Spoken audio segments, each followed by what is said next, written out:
na kimsingi tumetoa mwongozo kwamba hata juzi nilikuwa nikisomea kwa wachungaji, tulisema kanisa kama kanisa kishakuwa na wanaume hata watatu inapaswa kufanya sikukuu yao. Jumapili niliondoka hapa baada ya ibada ya kwanza, nikaenda kuhubiri kule Usuni kwa mchungaji Yuda, na usiku pia nikasafiri kwenda Dodoma Njombe, na niwaambia watu wa pale, kanisa bado ni hata miezi 6 na mwaka haujaisha, naambia fanyeni sikukuu, na leo nao nafanya sikukuu. Tunaomba rekodi nyimbo 2, Bwana asifiwe, na sadaka za leo kimsingi zinaenda taifa zote kasoro zaka peke yake. Bwana Yesu apewe sifa. Nawapongeza wanaume kwa kuwajibika, mkijua hapa pia mko kwa baba. Sawa, lakini pia umeimba vizuri. Umeimba vizuri. Na ukifanya vizuri unabarikiwa. Nataka nijibu swali, kuna maswali mawili yatajibiwa. Swali la moja, kwa nini watu wengi wanamshika mzee Mwangata peke yake? Huyu ndio mzee ambaye ameimba akiwa na miaka ya kutosha kwenye kwaya. Mimi nakwenda miaka 50 kitu huko hivi. Sasa unafikia na ngapi? Na analukaruka kama kijana, kwa nampa soda. Jerome njoo. Usimuote mpaka Jerome aje. Na utataka viatu sikubariki mzee Jerome. Wewe kwa nini unakuangukia wewe? Angusha. Mami nyingine mzee. Mami nyingine. Mungu akubariki. Naomba akubariki. Swali la pili limeulizwa na mhubiri. Swali la pili, Mungu akubariki. Limeulizwa na mhubiri. Naomba niambie yeye mwenyewe anijibu. Anaambia yule jamaa tayari ameshakuwa mchungaji, mbona kwa siku nyingi sana? Kimsingi mhubiri wangu niliwahi kuwa mshirika wangu hapa. Mungu akapanua ufalme. Sasa njoo mzee Mwangata, unipelekea mtu ajibu hilo swali. Tayari ameshakuwa mchungaji au bado? Wewe njoo. Peleka kwa Kaiwanja.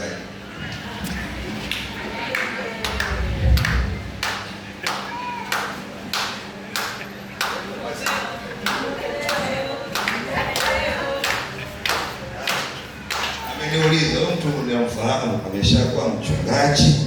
Ambia jibu analo yeye. Tuna mchungaji wetu mzuri, mchungaji rafiki wa kanisa hili, mtoto wa kanisa hili ambaye anachunga hapo tu Makabe kabla hajafika Msakuzi, na ni katibu wa section ya Msakuzi, mchungaji Musa Bwile. Naomba nikukaribishe.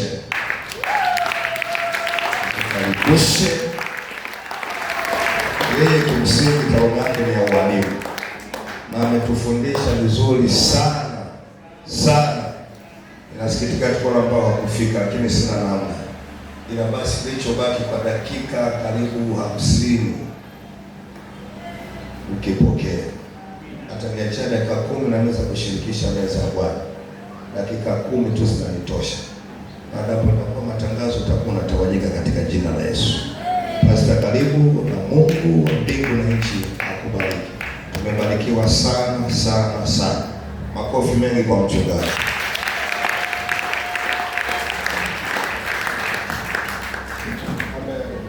Bwana Yesu asifiwe. Tunaweza kuketi watu wa Mungu kwenye wetu wa Bwana.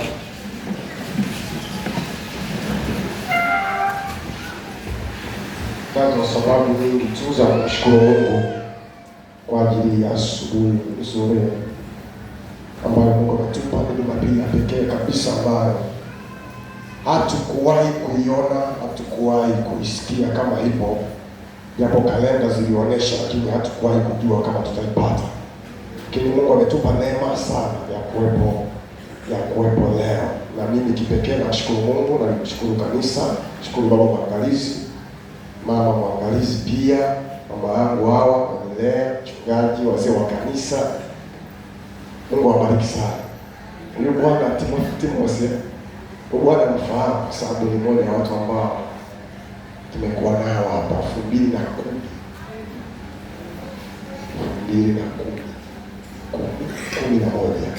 nilikuwa naishi Tau kabla sijaanza makazi kule Msakuzi.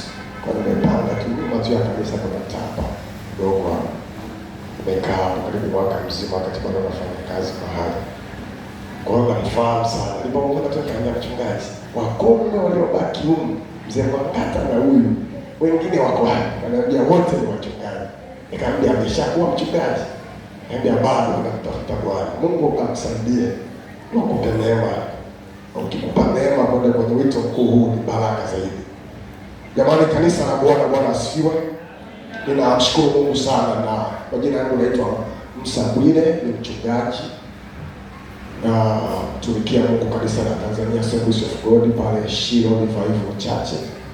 Tuko Msakuzi, makabe ya Msakuzi. Kabla hujafika Msakuzi, kituo kinaitwa kwa Paulo.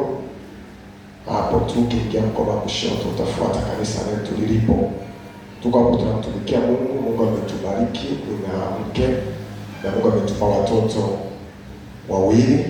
Mtoto wa kwanza anaitwa Kevin na mtoto wa pili anaitwa Nashon. Na Ijumaa nilikuja naye hapa, mwanamuziki yeye, na akatupigia muziki hapa. Na tunamshukuru Mungu, tunaendelea vizuri. Hao ndio watoto tulionao sasa. Utambulisho wangu sio mkubwa sana kwa sababu sijapata wajukuu. Jamani, Bwana asifiwe.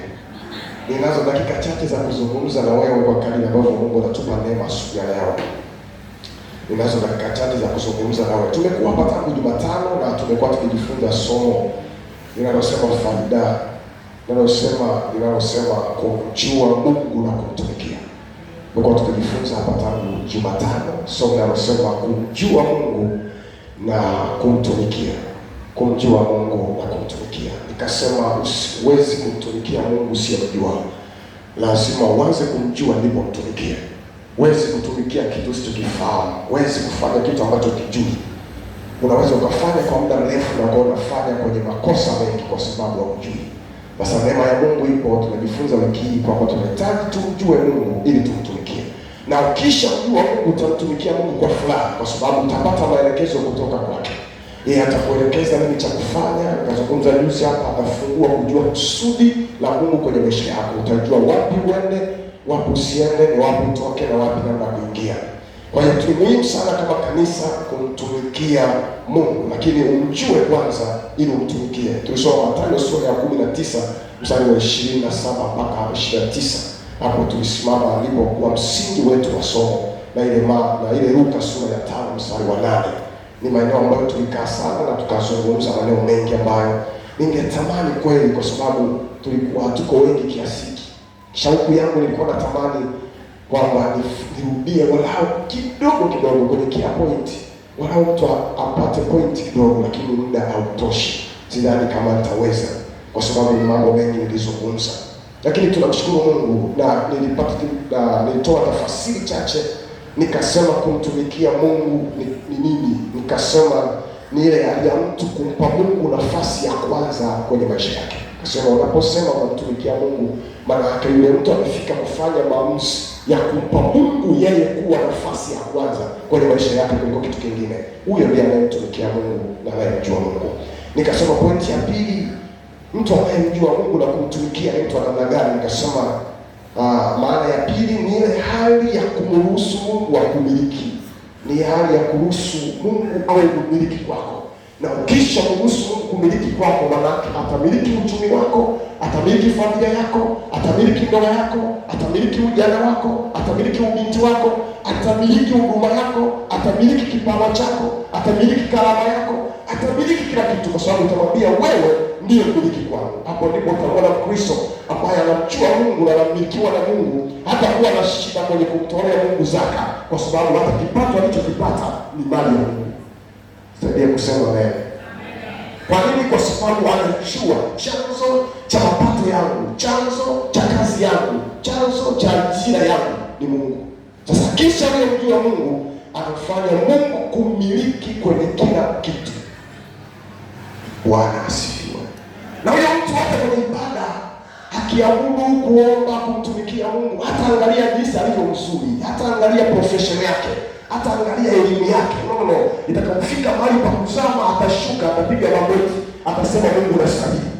Na wakati wana PhD, kwa nini nini? Kwa sababu anamjua Mungu anayemwabudu. Na hiyo ndio kusudi la kanisa. Tukifika mahali hapo, tutakuwa mahali pengine pa juu sana katika ulimwengu wa roho, na Mungu atafurahi, na ibada zetu hazitakuwa za mazoea, na maisha yetu hayatakuwa ya mazoea, kwa sababu tunajua tunayemtumikia. Bwana asifiwe. Jamani, Bwana atusaidie. Jamani, Bwana atusaidie. Hapo tutaangalia nani ana ajira, nani hana ajira, nani kaajiriwa, nani hajaajiriwa, nani amejenga, nani hajajenga. No, itabaki mada kwamba tunataka tumtumikie nani. Tutalia kwa machozi kwenye ibada, tutakuja kwenye mikesha, tutafunga tu, hata kazi zimebana, tutamtafuta Mungu. Hatutakuwa na vizuizi kwa sababu wanaume tuko bize, no. Hatutakuwa na vizuizi kwa sababu kazi tuko bize, no, kwa sababu aliyetupa kazi anataka tumtumikie. Halo, watu wa Mungu, Bwana asifiwe. Kwa nikasema tujifunze, ni somo zuri. Naweza kuhubiri lakini natamani nifundishe. Mimi ni mhubiri lakini natamani nifundishe. Na nahubiri hata Mungu anipenda neema kuhubiri hata mkutano wa nje. Natamani nifundishe ili uweze kuelewa. Bwana atusaidie. Na kwenye ule mstari wa fungu letu la Mathayo 19:27, hapo kuna story ya Yesu. Kianzia mwanzoni sura ya 19 yote, Yesu alikuwa anaongea na mtu mmoja, anafundisha wanafunzi wake habari ya ufalme wa mbinguni. Kafika akamwambia habari ya ufalme wa mbinguni. Biblia inasema kuna mtu mmoja tajiri, kijana, akamwambia Yesu, na mimi nataka nione ufalme wa mbinguni. Yesu akamwambia, unazijua sheria? Unazijua amri? Akasema, nazijua hizi tangu utoto wako. Nikazungumza juzi nikasema kwa nini? Kwa sababu ni Myahudi. Wayahudi walikuwa wanajua sheria, Torati maana yake ni sheria ya Musa. Kwa hiyo kila mtu aliyekuwa shuleni, nasari, masomo anafundisha watoto lazima alipaswa azijue sheria za Mungu. Na Yesu alijua. Ndio maana aliwaambia wazijua sheria, sema nazijua sote tangu utoto wako, kwa sababu ilipaswa kila Myahudi ashike Torati ya Musa. Jamani, Bwana asifiwe. Mungu akamgusa kwenye utumishi, akamwambia unasijua sheria, unajua yote, naomba ukauze mali zako zote unifuate. Ndio mtihani wa yule jamaa. Akasema halitoroka, hajaonekana majibu yake hapa. Biblia inazungumza tu kwamba akaondoka kwa huzuni. Nazungumza juu ya kumtumikia Mungu. Hii ni level ya kipekee sana kwa Kristo. Kumjua Mungu ni kiwango cha juu sana ambacho Kristo anatakiwa kuwa na kiu nacho kuliko kingine, kwa sababu hakuna namna Mungu atajifunua kwako. Atatembea na wewe kwa kadiri unavyojua, sio kwa kadiri ya elimu ulionayo, sio kwa kadiri ya muda uliokaa kanisani, sio kwa sababu uzaliwa wewe mtoto wa shemasi, sio kwa sababu wewe ni mtoto wa mzee wa kanisa. No. Mungu atajifunua kwako tu kwa kadiri unavyojua. Bwana asifiwe.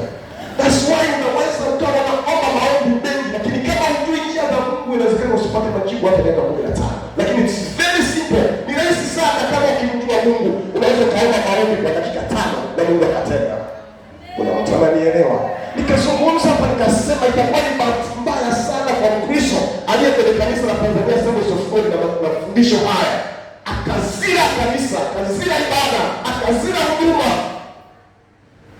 kwa sababu anashambuliwa, kwa sababu anapita kwenye vita. Tuliokoka tunapoona majaribu ndio tunasimama na kumtafuta Bwana. Haleluya, haleluya! Ni shauku yangu, nimemwomba Mungu wiki asaidie kuingia kwenye ufahamu wako, kufungua ule kwamba Mungu amekuokoa, umjue na umtumikie.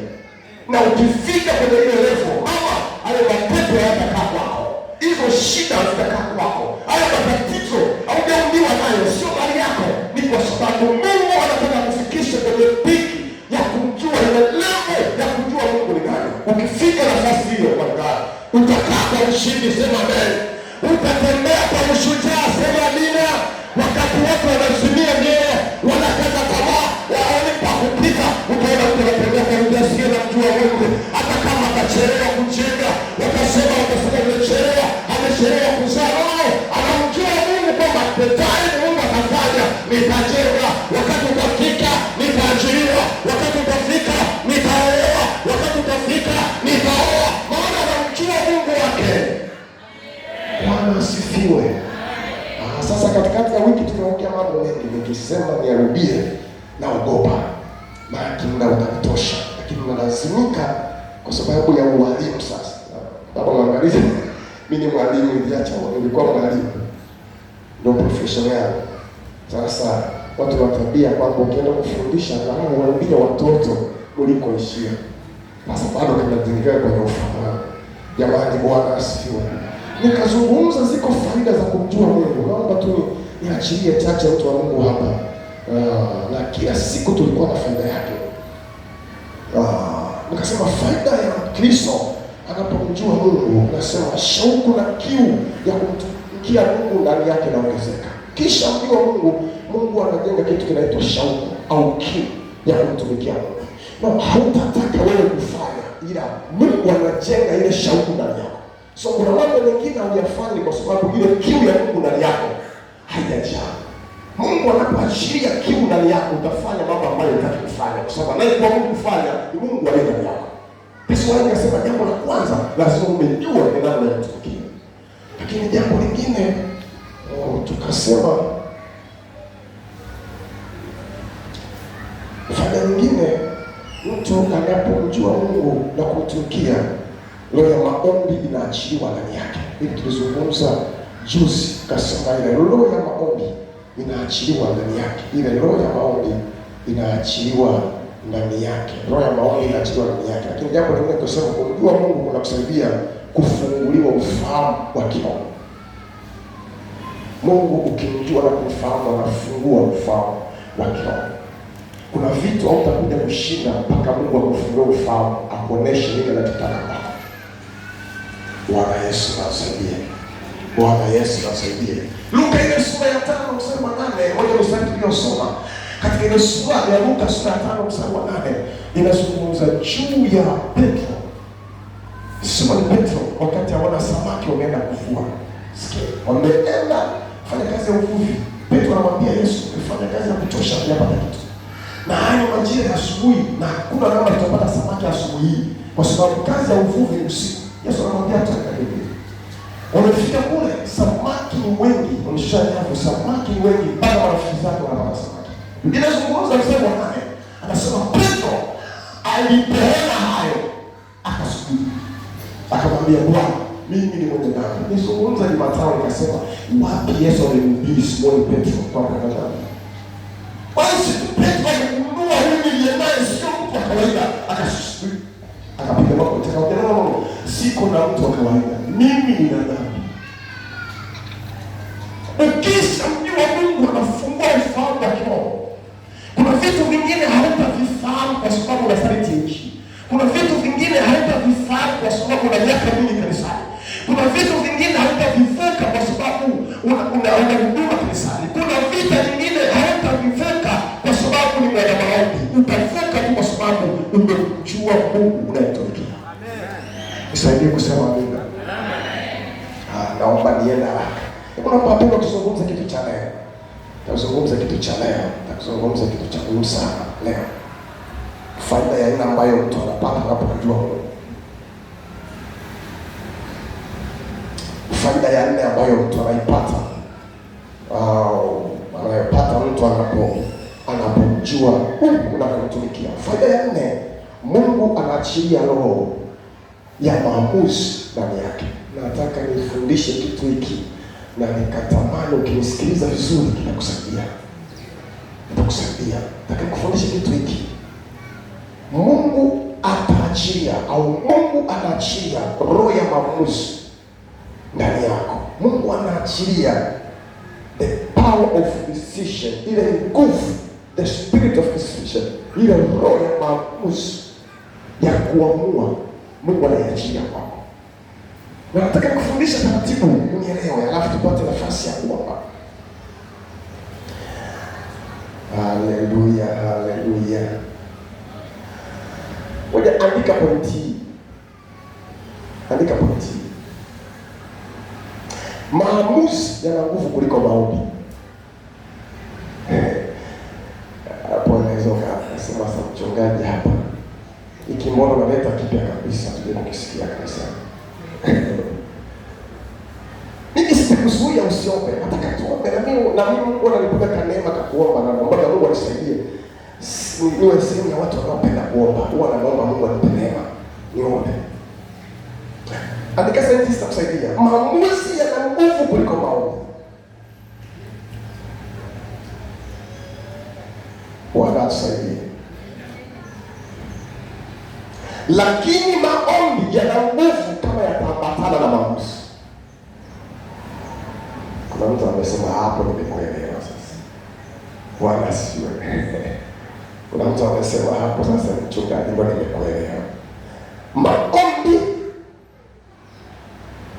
maamuzi yana nguvu kuliko maombi. Maombi yana nguvu kama yataambatana na maamuzi. Andika kitabu cha Wafalme wa Pili ile sura ya 7 mstari wa 3 mpaka wa 8. Wafalme wa Pili ile sura ya 7 mstari wa 3 mpaka wa 8. Maamuzi yana nguvu kuliko maombi, lakini maombi yana nguvu kama yataambatana na maamuzi.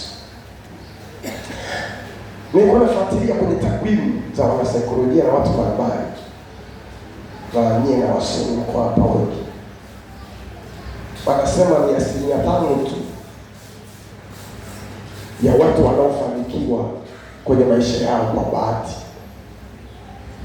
Manake nazungumza katika maisha yako, ili ufanikiwe kiroho na kimwili, unahitaji kuwa na maamuzi. Utanielewa tu tunakwenda. Na wanasema wataalamu ni 5% tu mpaka 10 ya watu duniani wanaofanikiwa kwa bahati. Yaani bahati imemwangukia. Bahati ikamwangukia. Jamaa mmoja rafiki yangu miaka ya nyuma alikuwa anafanya kazi kwa wazungu. Wale wazungu walikuwa wamezeeka sana. Sasa siku moja mzungu kumbe kichaa huwa na shida akili, na mke wake alikuwa amesafiri. Wamebaki pale wanaume tu kana mhudumia kwenye hiyo familia. Kwa mkoani Mwanza. Yakanyuma sana. Yule mzee akaenda akavuruga zile ndoa, vuruga zile, akachukua kana kutupa. Hizi ni hela tight. Chukua. Akachukua. Ndio tunazungumzia bahati. 0.5 ya watu duniani ndio wanafanikiwa kwa bahati. Sasa usije unakaa unasubiri bahati. Ni 5% tu ya watu duniani, ambao ni bilioni 8, 7 mpaka bilioni 8 ya watu duniani ambao wanaishi kwa bahati. Ni 5% tu ndio wanafanikiwa kwa bahati. Mmoja akachukua hela, baadaye ndio amekuwa mzima, akafuta akasema hela ulinipa, ulitupa kule, nilitupa basi chukua. Jamaa mpaka leo maisha yako sawa. Sasa hiyo ni 5% tu. Na hapo tukizungumza wote hapa sijana tunasubiri hata mtazamo wa mzungu wachanganyikiwe. Ni ngumu. Unaona jinsi ambavyo 5% za ushindi ni ndogo. Kwa hiyo ni 5% tu za watu wanafanikiwa. Hizo ni takwimu kwa bahati. Lakini 10% tu mpaka 20 ya watu wanaofanikiwa wanaofanikiwa kutokana na mazingira yanayowazunguka au fursa. Ni 10% mpaka 20 ya watu wanaofanikiwa kutokana na mazingira yanayowazunguka au fursa. Yaani mtu mmoja anaishi Makabe lakini anaishi Mbezi lakini akaenda Msakuzi, akaangalia hakuna fursa za makazi, akaanzia pale akatoka. Ni 10% mpaka 20. Hao ndio watu wanaofanikiwa kwa sababu ya mazingira au fursa zilizopo. Lakini ni 70% ya watu duniani, ya watu wanaofanikiwa duniani ni watu waliofanya maamuzi. Bwana asifiwe. Bwana asifiwe. TG naye anapenda shule. Kwa hiyo na shule kama tukubaliane naye, tuna asilimia yote tuandike. Jamani amina. Haleluya. Kwa ni 70%. Angalia, nataka nifundishe kwamba kuna mambo kwenye maisha yako hautakuja kufanikiwa mpaka utakapofanya decision, mpaka utakapofika kufanya maamuzi. Sasa tusome kitabu cha Wafalme wa Pili. Kuna watu hapa wanaitwa wakoma, walifanya maamuzi. Nataka nikufundishe kwenye hili eneo, na kama usijifunza itakuwa ni vizuri, na kama unajifunza vizuri hapa, jiandae kupokea kitu. Wafalme wa Pili ile sura ya 7 mstari wa 3 mpaka mstari wa 8. Nasema basi wasubiri. Wafalme wa Pili, twende pamoja. Subiri.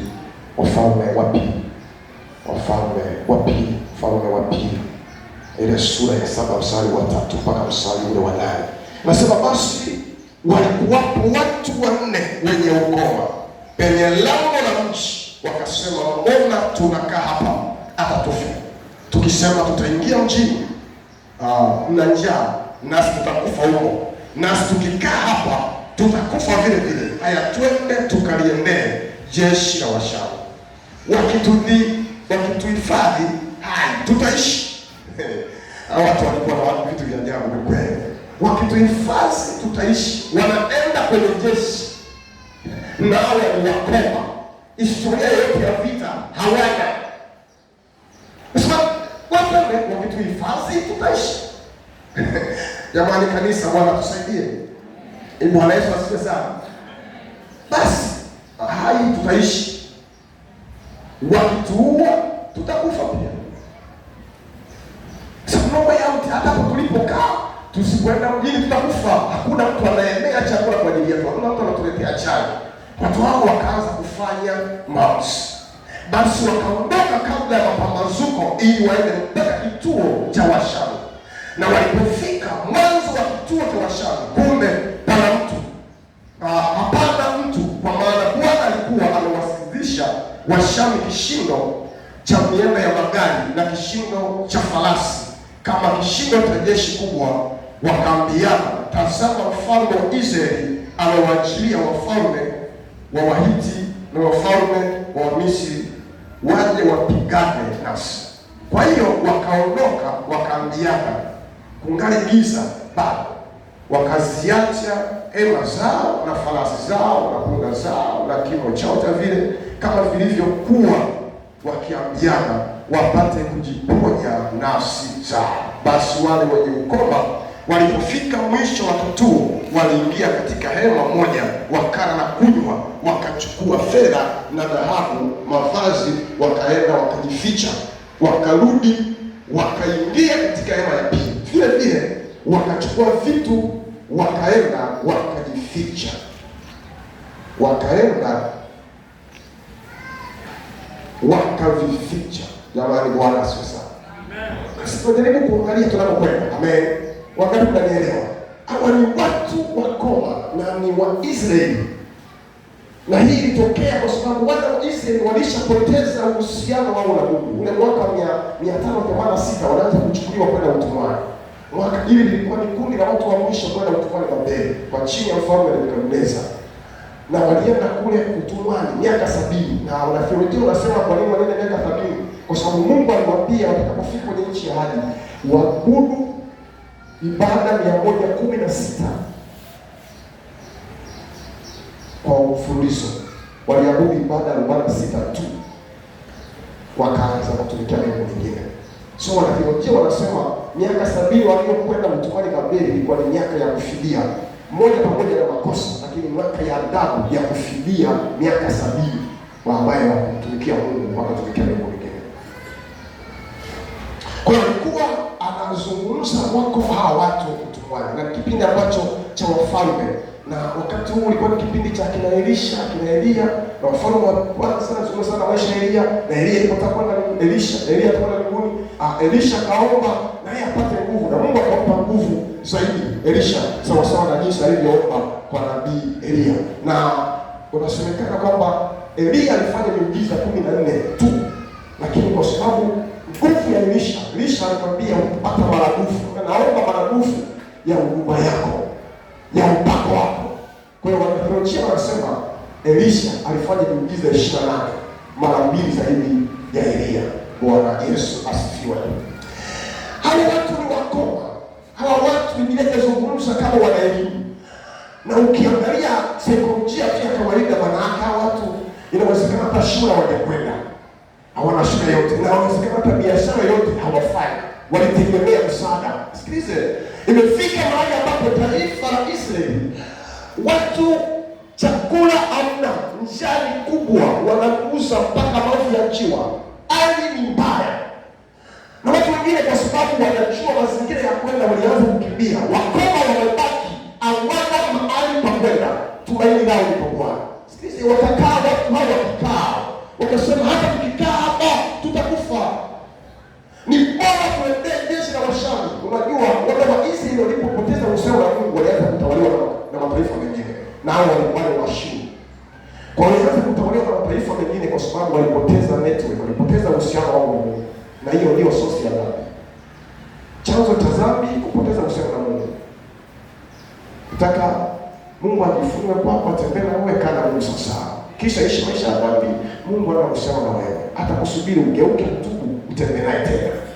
Umegoma kutubu, umegoma kugeuka, Mungu atatembea na watu wengine ambao wanataka kwenye msafara. Mungu alimwambia kwa wana wa Israeli, kwa tayari tawacha. Ifike mahali Mungu akaongea na Musa, akamwambia, hawa watu kwa sababu walikataa, nataka niwaue. Musa akamwambia, wape tano, wewe muda tena wanaweza kugeuka. Lakini Mungu alikuwa hali au wote. Bwana Yesu asifiwe. Bwana Yesu asifiwe. Hapa ndipo tunapoombeana wale ambao wamepata neema ya kuwa watumishi kwenye huduma mbalimbali kanisani. Usimtumikie Mungu kwa sababu ya kipawa ulichonacho. Usijivunie hicho kipawa. Usiwatishe watu, usilinge kanisani. Usisubiri mpaka wakupigie simu kwenye huduma kwa sababu wanajua unafahamu kitu hicho nacho kilichonacho ni Mungu amekupa. Bwana asifiwe.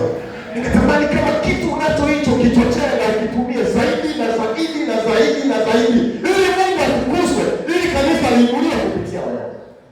Bahati mbaya sana watu ambao Mungu anawapa neema kwenye kitu fulani huwa wanatumia hiyo sehemu kama huwa wasumbufu.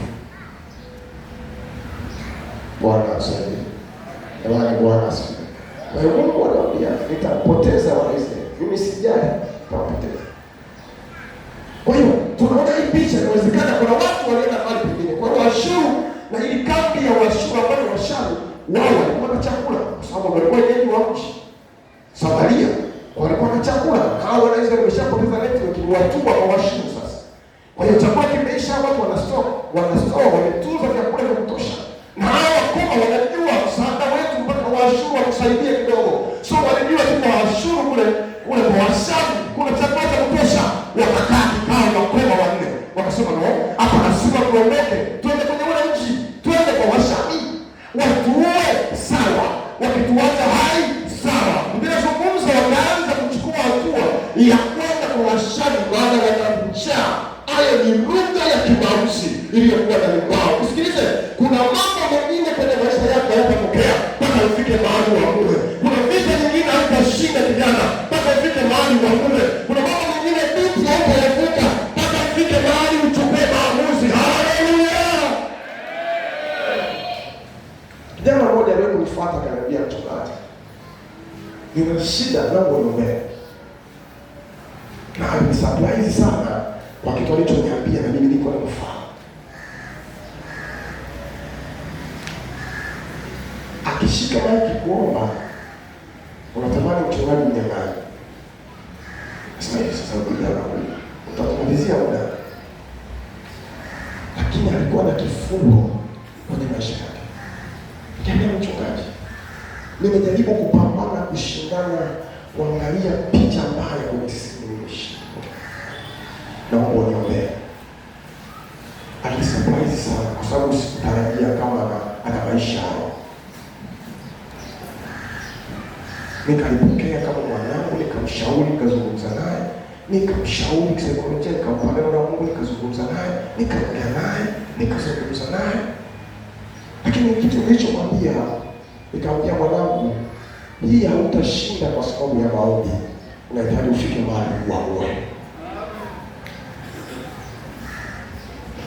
Na kama upo unapita kwenye jambo kama hili au kwenye shida kama hii, hautashinda kwa sababu unasaliti injili mpaka ufike wakati mmoja uamue. Yule kijana akaniambia, ninapata shida mchungaji, nitafanyaje?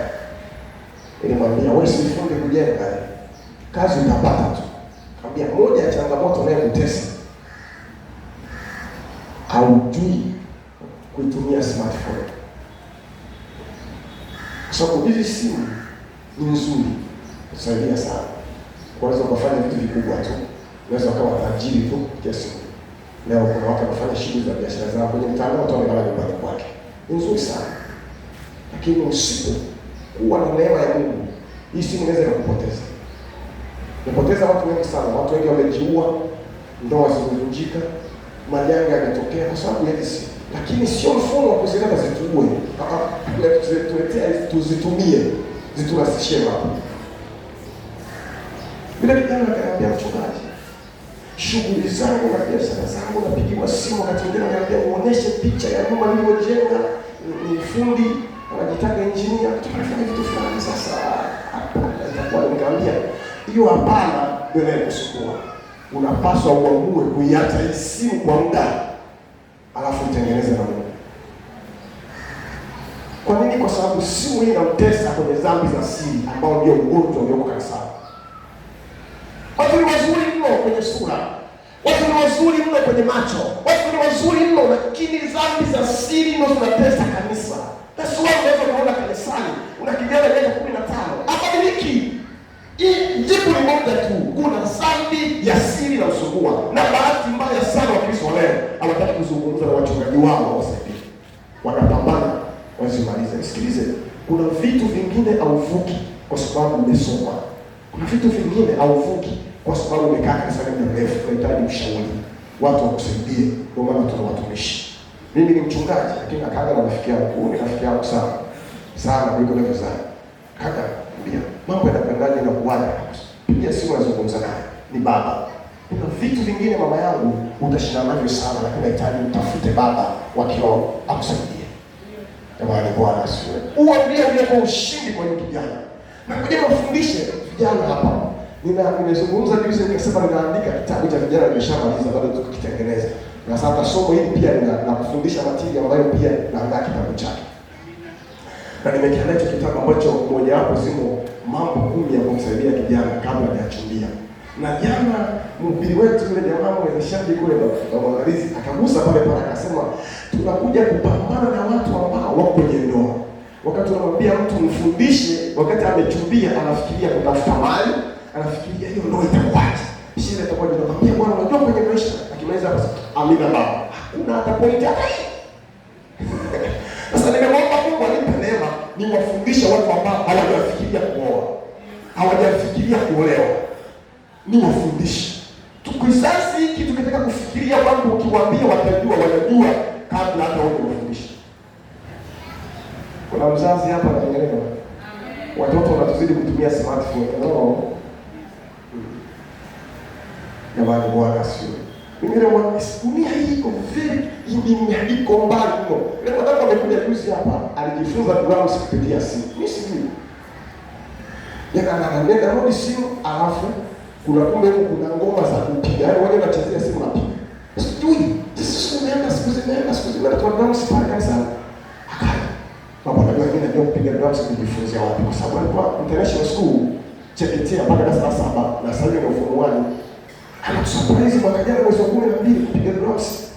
Unapiga drums, unajifunzia wapi? Shuleni hakuna drums.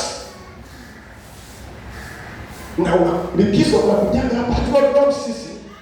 Na uangalie kanisa lingine unasema hapo unajifunzia wapi? Asema ukinipata simu huwa na download. Kuna namna ya kufundisha kupiga steps mbalimbali za drums, lakini namna ya kupiga vyote. Anapiga drums kabisa. Nafikiri juzi amejaribu kidogo hapa. Jamani, Bwana asifiwe sana. Kizazi kiko juu mno, wanaelewa mno kuliko darasa. Sasa Mungu anipe neema nifundishe watu ambao hawajaanza kuolewa wala kuoa, ili iwasaidie. Kwani naendelea ukiandika kitabu chochote kimeisha cha vijana ili Mungu amsaidie. Jamani, Bwana asifiwe sana. Huyu kijana Manusia alipoamua akasema mchungaji nimeamua, akaiacha. Nisikwambie what smartphone, nakwambia uwe nayo. Lakini kama ni tatizo linalosababisha usiende mbinguni, ni bora mtu mmoja anafundisha ni bora uende na kilema, si ndio? Kuliko kwenda mbinguni kuliko kukosa mbingu. Sijui nizungumze ni gani. Kama kuna kitu ni tatizo la kwenda mbinguni, achana nacho, hakuna faida. Nisikilize watu wa Mungu. Tuko hapa leo moja ni kwenda mbinguni. Tunajumuika hapa, tunafanya fellowship, tunaimba hapa, tunaadhimisha hapa. Ili time tutatengeneza njia ya kwenda mbinguni. Sisi safari yetu ni kwenda mbinguni. Haya ni mazingira tunayotengeneza duniani, sema amen. Lazima uwe unajua kwamba wokovu nilio nao, uwepo wangu kanisani, utumishi nilio nao, ujana wangu ukiamka, ukitembea, kwenda kazini, ukirudi, hebu fikiria mbingu ikija, Yesu akirudi unaenda mbinguni. Hilo ndilo tumaini letu kanisani. hatuko hapa tu kufurahia, tupo kujiandaa kwenda mbinguni. Na mtu mwenye tumaini hilo aseme amen. Jamani, Bwana asifiwe sana. Huyo kijana akashinda. Sasa sitaki nikusaidie kumwambie ushinde kwa sababu ya hilo, ila Mungu atusaidie. Bwana atusaidie. Na niseme jambo hili Roho Mtakatifu anashuhudia kusema, na hasa kwa vijana. Unajua mimi nimekuwa kiongozi wa vijana pia muda mrefu. Ujenzi wa jimbo si nini kwa vijana kana muda mrefu. Vyuoni nimekanao, nimesoma day, nimesoma boarding school, maisha ya chuo najua. Kwa hiyo kuna wakati mwingine vijana tumechenga na napata tabu kweli. Kupitia chuo najua maisha ya chuo, jua kuchiti. Na leo unapata changamoto kwa kweli. Nataka kukimbia. Jamani, Bwana asifiwe sana. Unafundisha vijana ambao hujaoa na kuolewa. Usipange kuoa ili ushinde uzinzi. Usije ukakaa ukapiga hesabu kusema dhambi zinasumbua sana, uzinzi unasumbua sana. Ngoja sasa, nifanye tu nioe, nishinde uzinzi. Shinda uzinzi kabla hujaoa. Wale watu wanaosumbua waume za watu waliookoka wanasumbua. Si wako makanisani? Wala sio. Sio kwa makanisani. Waliacha kushinda dhambi kabla hajaoa, wakajua wakioa watashinda uzinzi. Hakuna kitu kama hicho. Wala Yesu asifiwe. Jamani, Bwana asifiwe. Aliniambia akasema, "Chungaji niombee tu." Mimi akaniambia aina fulani ya mabinti. Sasa mimi kuwaona wachungaji aina fulani ya hivyo mabinti napata shida sana. Yaani niombee. Yaani haleluya. Ni wewe utashinda kwa sababu ataoa aina ya binti anayepata. Shinda dhambi kabla hujaoa. Sema amina. Usijipange kuoa au kuolewa kwa sababu wanaume wanakufuatilia. Ngoja niolewe tu. Sasa mchungaji, mimi kila nikienda nifuatilia kwa Mungu amenipa neema. Sijui shepu. Basi wanatoa kwa nifuatilia. Na unaona tu kuna niolewe. Usiolewe kwa sababu wanakufuatilia. Anza kushinda wale kukufuatilia kabla hujaolewa. Kwa sababu ukiolewa watakufuatilia tena. Sasa utawashindia wao. Na ujue kuna vita kubwa ya kufuatiliwa ukiolewa kuliko hujaolewa kama mjini. Waulize wale kuzidi umri watakwambia. Anapopambana hiyo vita. Yaani mtu anafikiria akiolewa atakuwa na watoto watatu, kwa hiyo sasa hivi hatasumbuka tena. Yaani una watoto wanne, kuna watu wanakufuatilia wanashangaa. Au wanashangaa kwa vita waone. Iko vita kwenye ulimwengu wa roho. Shinda kabla hujaoa au hujaolewa. Vijana wanaelewa. Jana wenzangu wanaelewa. Sio kasema mchungaji mimi unaona sasa vita ni kubwa baba. Na mabinti wa sayansi wa teknolojia wanasumbua. Mimi naona tu nioe kujiepusha na usumbufu, utawakuta mausini. Utakutana kwenye mabasi, utakutana kwenye daladala, utapanda nao bajaji. So usifikirie kushinda dhambi kwa sababu ya kuoa. Anza kushinda uzinzi kabla hujaoa. Usaidie kusema amina kama kijana mwenyewe hapo. Hiki ndicho walifanya washani hao wapoma walipogundua kwamba wanapokwenda hata wakikaa pale njia hipo, hata wakienda ni bora wote, lakini watoke hapo. Hiyo ni nguvu ya kimaamuzi. Nisikilize, kuna mambo mengine utaomba, lakini usipochukua maamuzi utabaki hapo hapo. Ni watu ambao wako kanisani miaka inarudi, lakini maisha yake hayabadiliki. Nisikilize, mchana wa leo asubuhi leo ubebe maamuzi ndani yako. Iko vitu vingine utavishinda mpaka kufika ukiamua. Yako mambo mengine utavuka mpaka ufike mahali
Kuna vitu tuje hakuna. Hata kwa maskini, sometimes unaangalia na maamuzi. Sio maamuzi, naweza kuleta uvivu. Sio unaona kila kitu ni kigumu. Sio inakuja roho ya uvivu. Unajua maskini. Ngoja nikupe mfano huu kusaidia. Wakati naacha kazi, kwa nilipo kamshahara kadogo tu. Mimi nimepita vyuo vingi. Walimu nikaachana nao, nikaona hauna hela. Ujana au hauna hela kazi. Nikaenda kusoma sheria. Kajipinda, nipige sheria. Piga miaka miwili. Makarata ndio makalani tu wa mahakama. Napiga mkalimu na ajira huko watu waendaki sana. Hakuna. Nikaenda tualisi, nikaenda utalii. Wewe acha. Nikaenda utalii. Nikapiga utalii miaka miwili nikapata kazi. Kwa hiyo nilikuwa nafanya kazi. Mara ya mwisho nilikuwa nalipwa 2010. Kwa nalipwa laki nne kama na 80. Ndio kwa mshahara wangu wa mwisho nikaacha kazi. Sikuwa na mzigo wala mtu wa kuwa mchungaji. Kasoma kufanya mambo mengine. Ghafla wakati natafuta kazi nyingine, Mungu akaniita kwa wito. Kana sikia sauti, wewe ni mwalimu. Kwa nini usitumie nafasi ya mwalimu? Mimi sikupeleka shule tukusome, nilikuwa nakuandaa usome upate knowledge, upate ufahamu usaidie watu. Nilikuwa ni swali gumu sana kwa sababu ni moja ya vitu ambavyo sijawahi kuwaza. Na juzi nimeshuhudia pale kawaida nisio kwenye familia ambayo nyumbani kulikuwa na Biblia. Hata msalaba haukuwepo. Hatukuwahi kwenda kanisa lote wala hatuna dini yote. Nikuchimba dawa tu na mizimu. Kwa sababu najua sana ndio mimi mchungaji mtu ambaye anaviendana kabisa. Na babu yangu alishaniambia kulisi mila za kifamilia. Mungu akaniita. Ilikuwa ni kazi ngumu sana. Ameniita tu Mungu mwaka huo nikapata kazi. Ubungo Plaza. Na yule mmoja akaniambia atanipata kitabu na kufishia. Kanafanya mwanasiasa nikafanya Ubungo Plaza. Na nikafanya pale kazi. Karibu miezi kama 3 miezi 4. Nalipwa 420. Mzigo wangu ni kumtumikia Bwana. Nina kesi na Mungu. Nikauliza Mungu, nikiacha kazi nafanyaje? Watoto wanasoma international school. Sisi nimeunga karibu basi wanapenda watoto wangu wapate shule nzuri kwa Mungu hivyo. Itakuwaje? Mkiwa kwa fundi cha yake tafanyaje? Kasoro ya matatizo ya mjini. Hatujajenga tufanyaje? Kwa ni kazi ngumu sana. Nikaacha kazi. Acha nikufundishe nguvu ya maamuzi. Itakusaidia kijana mmoja hapa na mama mmoja asubuhi leo. Yuko mtu anataka kuamua. Yuko mtu amepanga kuamua. Niko msakuzi hapa. Na wakati nimeacha kazi nikatoka Mbezi kwenda msakuzi. Nikabidi nichukue pikipiki ya mkataba. Mwajiriwa huyo fungu la 520 sasa naenda barabarani. Tafuta buku. Alafu bado nataka nitoke. Wale mahesabu haya. Nimeacha 520 kwa mwezi. Na marupurupu. Na mishemishe ziko huko ndani. Nimeziacha. Nimekuja kwenye buku. Ambayo una uhakika nayo kwa sababu mpaka mtu aje akwambie nipeleke. Kwa hiyo una uhakika kwamba kuna mtu anakuja. Bwana asifiwe sana. Kazi ngumu sana. Niliingia kwenye mtihani ngumu sana. Nikakaa na familia yangu nikamwomba Mungu, nikaangalia kama Mungu amekuita. Endelea. Tumekia Mungu sio shida. Tumekia na familia yao asilia kubwa ni wachungaji. Karibu familia yetu wachungaji. Tumekia Mungu. Niko kijiweni tunapanga. Bodaboda tunachukua abiria. Nikawa nasikia sauti watu wanasema, bodaboda ni hela ya kula. Unapata hela ya kula na nini? Kitu kile kanitesa kweli kwenye akili yangu. Unawezekana tu nikaishia kula. Hivi nimeacha ile kazi ya kama shilingi nini? Hivi ni kweli naishia kula. Hii ni kula kula chips na leo tutakutosha. Ufanikiwa unawezekana kufanikiwa. Sikiliza. Mungu akanibadilisha mind. Mungu akabadilisha akili yangu. akaniambia unapaswa uamue tofauti na kijiwe hiki. Ndipo nilipoanza maamuzi. Nilikuwa mtu wa kwanza kijiweni kuambia mimi nitajenga kupita pikipiki. Nikamwambia mimi nitanunua kiwanja kupita pikipiki. Hawakunielewa. Na kwa sababu nilifanya maamuzi, nikakaa mezani na Mungu. Nikamwambia nitawezaje kununua kiwanja? Mungu akanipa neema. Bwana Yesu asifiwe. Bwana asifiwe. Nikaanza kucheza mchezo. Napata hela, nikacheza. Mwaka wa kwanza naendesha pikipiki ya mkataba na kununua kiwanja cha kwanza Msumbiji. Milioni 3. Nikamaliza mkataba. Nikaacha pikipiki, nikachukua pikipiki nyingine ya mkataba. Kila siku ile kidogo tunakutana miera ya kula. Miera ya kula. Nikamwambia Mungu asante kwa sababu nilileta hapo nifundishe. Mwaka wa pili na pikipiki ile ya mkataba, kama kiwanja cha pili, usaguzi milioni 4. Na mtu ananielewa hapa. Jamani, Bwana asifiwe. Jamani, haleluya. Nikafanya maamuzi. Mimi katika ajira zangu zote, kuanzia ualimu, sijui nini sikuwahi kuwa na kitu. Kwa sababu sikuwa nimewahi kuamua. Nataka kufundisha kitu kikusaidie, uondoke nacho. Utakuwa unakumbuka nimewahi kufundisha. Jamani, Bwana asifiwe sana. Nikafika mahali nikaamua kwenye ualimu hata kiwanja siwahi kununua. Nifundisha hizi international school, sikuwahi kupata hata 100. Yaani hata chochote. Zaidi ya watu watoto wa nyumbani sipendi hata waone ya yangu, hata wazazi siona wao. Ninawapata. Nikaja nikaajiriwa kwenye hakuna kitu. Mpaka leo 520 sikupata kitu. Viwanja vinauzwa bado huko mpaka 300. Mpaka 500 sikupata. Nimekuja kupata viwanja viwili Dar es Salaam hii kupitia pikipiki. Hebu mtikise jirani yako mwambie kuna uwezekano wa kuamua. Mwambie tunahitaji kuamua. Mwambie ukiamua inawezekana. Mwambie ukiamua inawezekana. Jamani, Bwana asifiwe. Jamani, Bwana asifiwe. Hiki ndicho walichofanya watu wakafanya maamuzi. Nilipofika kufanya maamuzi leo nina mahali naweza kusema ninaenda wapi.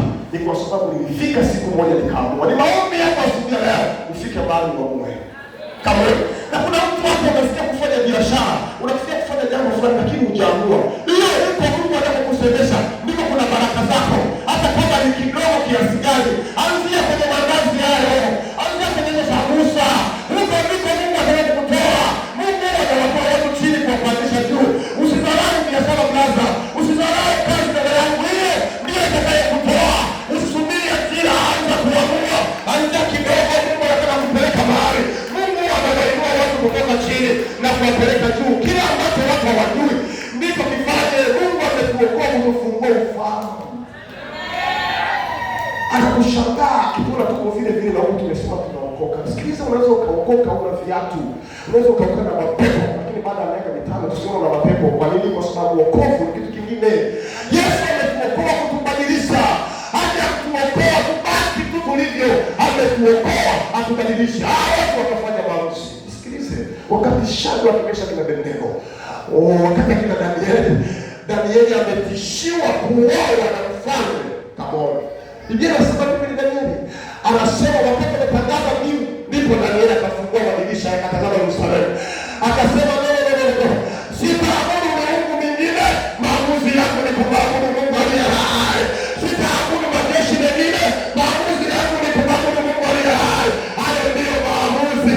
Na kwa sababu mfalme kujua maamuzi ya Danieli, akasema kipimo cha moto, wakaangaza ndio la moto. Yuko mtu ndani wa Yesu Kristo aliye hai. Kwenye maamuzi yako Bwana akasimame kwa jina la Yesu.